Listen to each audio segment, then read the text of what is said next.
Aniceto de Jesús Molina Aguirre tenía 12 años cuando sacó las primeras notas a aquel arrugado y melódico instrumento, pero jamás se imaginó que éste lo llevaría a pasearse por el mundo y paradójicamente también a parar en una cárcel. Para llegar al punto donde existía el único acordeón de la comarca, los Molinas se gastaban un día de camino. A lomo de mulo salían del campano, en aquellas bestias mansas que recorrían el camino casi que de memoria. Así que aquella mañana salieron decididos, iban por ese instrumento el cual reposaba en la estancia del señor Vergara y quien lo había puesto en venta por 120,000 pesos. Iban con los sonantes en el bolsillo, producto de un año de trabajo en aquella parcela del campano, que era una tierra pródiga para el cultivo de ñame, yuca, maíz. Ellos eran los hermanos Molina Aguirre, Aniceto, Domingo y Anastasio. Hombre de hacha y machete, de abarca y sombrero. Su padre Antonio Molina no era músico, solo tocaba para beber. Tampoco había surgido un músico en la familia. A los muchachos les picó el gusanillo del acordeón cuando por esa tierra llegó un hombre apellido Bastida quien tocaba acordeón. Así que los hermanos viajaron 5 leguas para traerlo. Era un acordeón de un solo teclado. Por ser el mayor, Anastasio era el líder en la búsqueda de las notas de aquel instrumento. No era fácil el aprendizaje. Los pocos acordeoneros que existían en la zona eran celosos con sus risadas y jamás lo prestaban. Pero sin pensarlo fue Aniceto quien salió con la pinta del tigre, no solamente para sacarle notas al acordeón, sino también con la disciplina y el temple para salir de su tierra el campano, sin temor a lo desconocido. Las primeras notas que regollaron fueron la piña madura y un vals llamado Los Rosales.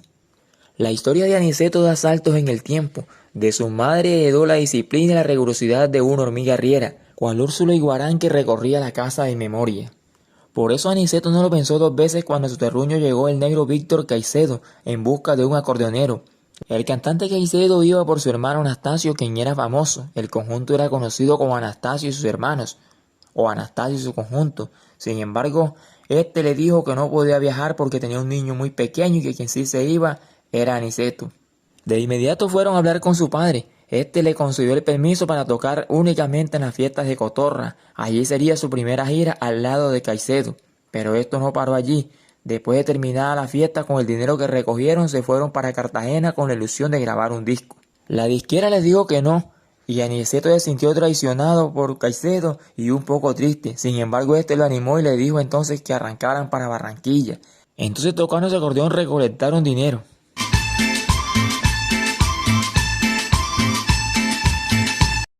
Se fueron para Barranquilla, allí grabaron 4 canciones, sin embargo el éxito le fue esquivo. Entonces Víctor decidió devolverse para su tierra natal en Turbo, Antioquia. Aniceto decidió quedarse y deambulaba en Barranquilla con su acordeón al hombro. En esas andaba cuando recordó a Víctor Moreno, el de la peluquería Mafafa, muy reconocido por los saludos que le enviaba Juancho Polo Valencia en sus canciones, y de una arrancó para allá. Un día de esos, estando allí, llegó Aníbal Velázquez a cortarse el cabello. Víctor lo presentó y este le preguntó que si tenía acordeón. Una vez le presentó a su acordeón, Aníbal Velázquez empezó a tocarlo pito por pito. Después de examinarlo le dijo que estaba contratado. Al lado de Aníbal Sensación Velázquez no tendría mucha oportunidad para tocar el acordeón, solo lo hacía pocas veces, pues Aníbal tocaba y cantaba y le permitía a él era tocar el cencerro. De modo que la contratación fue más por tener acordeón, ya que Aníbal tenía el de él empeñado, y no porque sinceramente estuviera interesado en ponerlo a tocar en su conjunto. Sin embargo, Aniceto dice que aprendió mucho de Aníbal, dice que a él le aprendió la agilidad, tanto así que llegaron a llamarlo el sucesor de Aníbal Velázquez. Aniceto fue solo 3 veces a la escuela, y esto le bastó para aprender a escribir su nombre, a sumar y restar, con lo que se defendería el resto de la vida. Allí en Barranquilla también realizó su primera grabación y vio por primera vez en el acetato la palabra o la frase que más le emocionó a Aniceto y su conjunto. Y es que el embajador de la cumbia o el tigre sabanero, como le llamaban algunos, era un hombre desinteresado, jamás preguntaba cuánto le iban a pagar. Por eso cuando le invitaron a Valledupar, inmediatamente, sin pensarlo 2 veces, tomó el camino de esa ciudad. Era entonces la provincia de Padilla y Valledupar solo tenía una calle pavimentada y una sola estación de radio. Una vez ahí en la ciudad de los Santos Reyes tocó en la gallera más reconocida y famosa de la época. Aniceto era un hombre muy versátil en el acordeón. Tocaba bolero, paseo, merengue, cumbia y todo género que le era posible. Por eso se adaptó muy fácil a la ciudad de Valledupar. Y por tener un estilo muy parecido a Aníbal Velázquez, los vallenatos lo acogieron como suyo, tanto así que vivió en la casa de Carmen Díaz, donde la admiración de los hermanos Poncho y Emiliano Zuleta no se hizo esperar.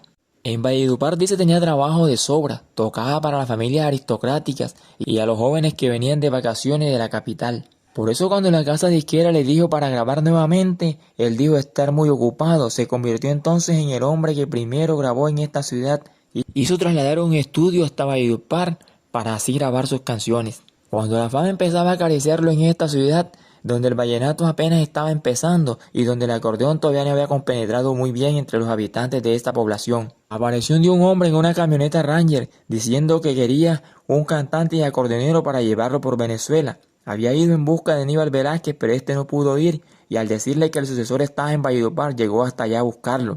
Se lo llevó para Venezuela indocumentado, lo paseó por ciudades y pueblos, pero un día dice Aniceto que le robó el toque de 3 parrandas, por lo que él decidió separarse del empresario al que llamaban el Pelón. Al quedarse solo en el vecino país, entonces fue apresado por la guardia y llevado a prisión por indocumentado. Duró 22 días sumergido en prisión y logró a duras penas que le llevaran al acordeón para tocarle melodía a otros compatriotas que estaban presos por el mismo delito. A los 22 días fue deportado y regresó a Colombia. Una vez en su país reinició sus actividades, sus giras. Fue así como llegó a Sincelejo y se enamoró de una bella cincelejana. Cupido lo flechó y entonces decidió quedarse en la capital de la sabana. Para mantener a su familia adquirió un jeep y decidió conducirlo él mismo por las calles de Sincelejo llevando y trayendo pasajeros. En esas andaba cuando un amigo suyo de Bogotá lo llamó para vivir de las parrandas en la capital. Era el mismo amigo que lo había ayudado cuando estuvo por Venezuela. Sin pensarlo nuevamente, arrancó para Bogotá. Y es estando allí cuando fue llamado por los corraleros del Majagual. Aquel llamado a reemplazar a Calixto Ochoa en la agrupación fue como ser convocado a la selección de Brasil de los años 70 a reemplazar al Rey Pelé. Le agradeció a su amigo Fontalvo, con quien estaba en Bogotá, y de una vez se unió a los corraleros. Con ellos grabó y de una vez se unió a la gira internacional por los países México, El Salvador, Canadá y los Estados Unidos. Fue un día de estos al salir de un hotel en México, que escuchó que su música sonaba por todas partes. Las canciones que había grabado en Venezuela estaban súper pegadísimas. Entonces decidió quedarse, se separó de los corraleros y echó raíces en el país azteca, quizás para siempre. Allí consiguió la fortuna que le había sido esquiva en Colombia. Los éxitos y las recompensas le llegaron por montones.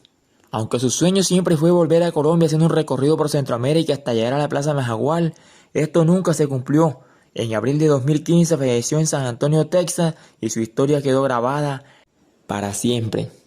Sus restos hoy reposan en el Campano, en su tierra natal. Esta es una muestra de que cuando hay perseverancia y disciplina se pueden lograr muchas cosas.